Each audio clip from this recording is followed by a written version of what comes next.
How's it going? My name is Miguel. Blogger from Starts Here blog. Ride motorcycles. Ride a Victory Vegas cruiser motorcycle. Bought myself a Garmin Virb X so I could record all my action, my riding, and all my journeys.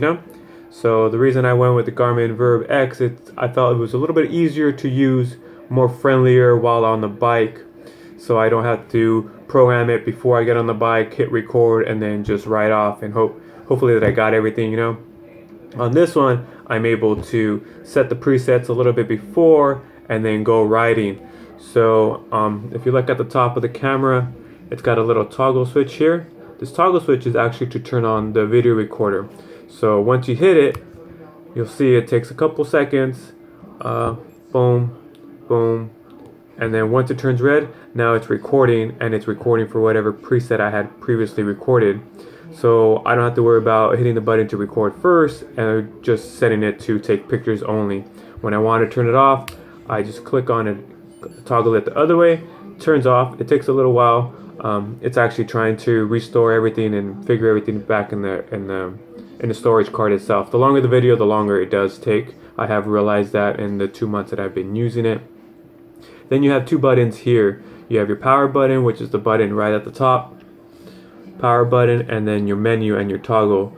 So you hold on to the power button and it turns on. Then you have your menu. So once you do this while you're riding, if you want to just take pictures, the little button here, you click on it and it takes a picture. Right now I have it on a timer. So it's doing that. Let me turn that off real quick. So that was a time-lapse video. So what it was set up to do is just take pictures every 2 seconds. So go back to the power button, turn it on, turn it back on. Then you have your menu buttons. So that shows you your G-force. So if you're on your motorcycle, on your sports bike, and you're taking hard turns at either up in the canyons or in the mountains, or if you're just sports bike down at the track, like you could actually track your G's, how fast you track your G's on your turns. Next one, if you hit menu, this shows you all your Wi-Fi, Bluetooth compatible, and your ANT connections that you could use.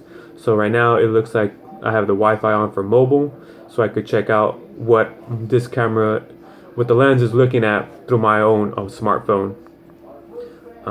Back to just the regular card. It shows you how much time, how many pictures I have left, and then it said G-force.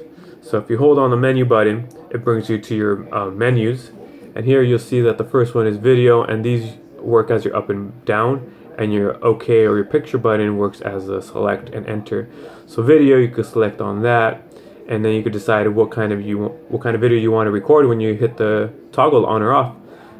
There I have it right now on the time lapse, as I say. If you click on it, they just switch between regular tall, which is just kind of like a zoomed in, your wide HD video, which is kind of like your regular GoPro. It's not as wide as a GoPro, it's a little bit more narrow, but I feel like for riding you don't need all that extreme 180 degree viewing area. Next one is your slow-mo, so you can record 30 frames per second on this one. It doesn't have 4K, but I don't have a 4K TV. I don't know too many people that have 4K TVs, so I figured I don't need 4K. 1080p is perfect for my TV.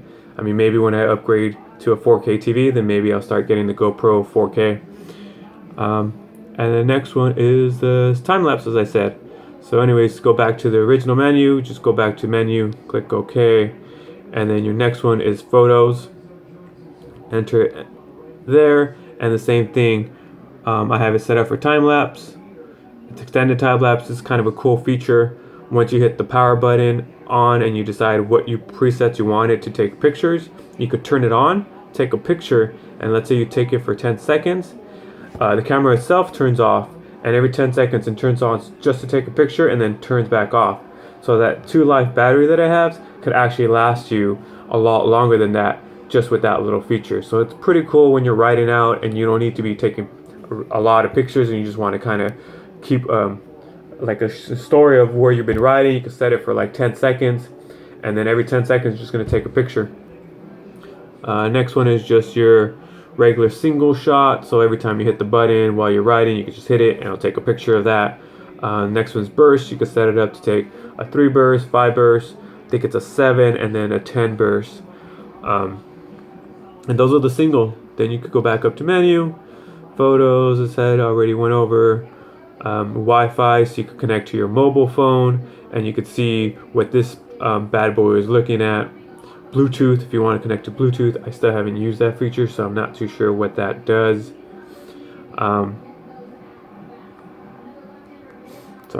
Remote, I think is the next one. Oh no, sensors. So as I said, the Fitbit, connect that to a Fitbit or anything else like that, and it'll take, as long as it's ANT compatible, which is ANT compatible, you could put all kinds of neat tracking devices on this and track everything you want on it, you know. And then just the system and the card itself. So that's pretty much the Garmin Virb X, as I said. It's pretty cool. I like it so far. Been using it for 2 months and I just can't get enough of it. One more thing, you could go in water with this, which I liked. It's up to, I believe, 50 meters. So in the rain, I'm not worried about it getting wet or getting destroyed. Pretty sturdy. That little side thing is where you connect your charger. So charge is a little bit weird, but that's the device. Connects from the back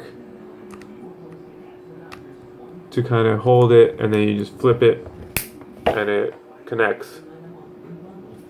Uses a regular USB port, which I like, so use the same thing as my smartphone. Just connect it to my USB wall outlet and then it just starts charging. So yeah, that's the Garmin Virb X. I really like it. I think most motorcycle riders are going to like the easier use of it. With your gloves and everything, it's just easier to turn the toggle switch on and off, or just to hit the button. And as I said, you're able to see this control while you're riding. If you have it right in front of your handlebars, you know, it's just like that. Kind of glance over, turn the power button on, and then just kind of switch whenever you want, and then just hit OK. Pretty easy to use. Garmin Virb X.